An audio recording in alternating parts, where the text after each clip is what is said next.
आज अनेक जण वेगवेगळे विचार असतील. आत्ताच कोणते भाषण करताना सांगितलं की तुम्ही सगळ्यांना बरोबर घ्या.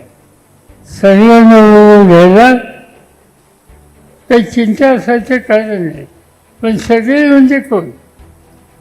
सगळे म्हणजे गांधी, नेहरू, चव्हाण यांचा विचार, फुले शाहू आंबेडकर यांचा विचार, हा जो सगळे म्हणत असेल त्याचे सगळे मला बांधू आहे. पण सत्याच्यासाठी भाजपबरोबर जाऊन बसायचं ही भूमिका कुणी मांडत असेल तर हा विचार काँग्रेसचा विचार नाही.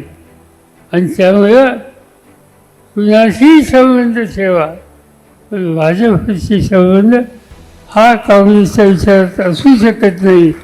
आणि त्यामुळं अशा पद्धतीने संधी साधू करायचं राजकारण हे आपल्याला प्रोत्साहित करायचं नाही. आणि त्या दृष्टिकोनातून पावलं हे आपल्याला टाकायचे.